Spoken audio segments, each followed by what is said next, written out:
Welcome back everyone. Time to do another type of different video that I did last year and I just did again the other day, but I kind of want to hit on why the iPhone XS may actually be a better deal to some people out there than the iPhone 12. Now obviously if you have all the money in the world, picking up the iPhone 12 is probably the better way to go in some cases, but even not, I mean there are still a lot of strong reasons why you should probably go and pick up an iPhone XS over an iPhone 12. And the first reason is probably one that I always hit on with every single device, but it's such an important factor that it just doesn't make sense for me to overlook it or anything, and that would 100% as always be the price tag. The iPhone 12 brand new costs $829, and when the iPhone XS came out brand new in 2018, that was $1,000 phone. Now fortunately for everyone, these phones have gone down in price tags too, which is really important. So the iPhone XS, you can pick it up for around $400, which is about half the cost as a brand new iPhone 12. And that is an extremely good deal in my opinion. When you compare both, which I've already done, I've done a full comparison between them, battery comparisons, all that stuff. The iPhone XS is pretty close to the iPhone 12 all around.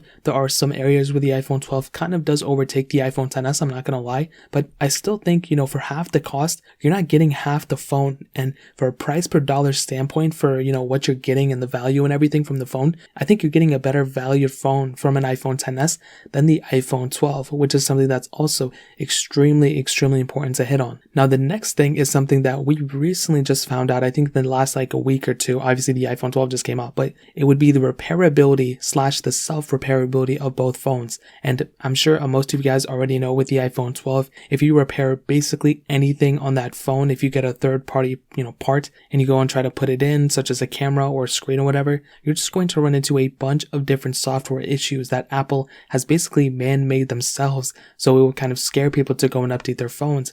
We saw this in the camera, I think with some logic board stuff too, which is crazy, and I don't understand why Apple did this. I mean, it's just such an apparent money grab.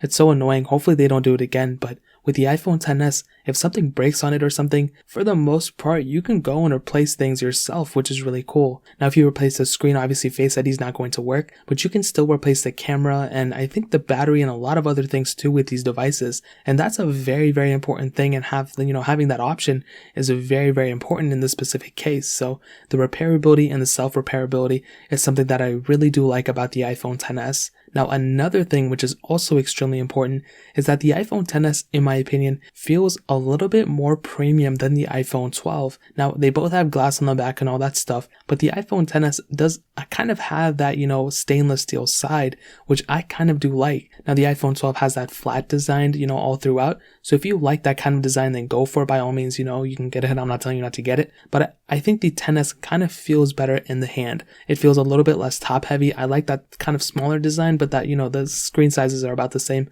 But I really do kind of like how the iPhone XS feels in the hand. It, I think, feels more premium overall than the iPhone 12, even though the iPhone 12 still feels pretty good. I think the XS kind of feels a little bit better. Also, you're kind of getting the same type of screen resolution and all that stuff between both. And in my opinion, I actually think the iPhone XS panel looks better than the iPhone 12 panel. Both of them are AMOLED or OLED and all that stuff, and I think Samsung makes both of them. But the iPhone XS panel, I think, actually does look pretty good for the most part. And I think because of the smaller display and stuff, it just kind of looks a little bit better than the iPhone 12 in my opinion. Now again, that's my opinion, it's not like in cement, but that is also something to kind of consider. And ending it off, I mean, I saw performance was still extremely smooth on both. I didn't find one being way smoother than the other one, even though the iPhone 12 is pretty much the faster one. You're still getting the same amount of RAM on both devices too, so it's not like one has the 12 Pro has 6 gigs of RAM, but the iPhone 12 and the iPhone XS both have 4, so they both have the same amount of RAM. They both have IP certification on both as well, and both of them are going to be supported for a very long time too. And I say those things because the iPhone XS is much cheaper than the iPhone 12, and you're still getting a lot of the similarities between both of them on that specific device at a cheaper price tag. So that really pretty much covers it up. Like I said, if you want to pick either of these ones up, links will be down in the description. But that really pretty much covers it up. If you guys have any other questions or anything, let me know in the comment section as well. Hit the like button, that would mean so much, but definitely hit that subscribe button. Every single subscriber that we get really does count, so it means so much if you guys can hit that. Also check out the other links down in the description as well. My Twitter, my Instagram, my other channels. More importantly than everything else, I love every single one of you guys. Hopefully I'll catch you guys in the next video. Peace out till then.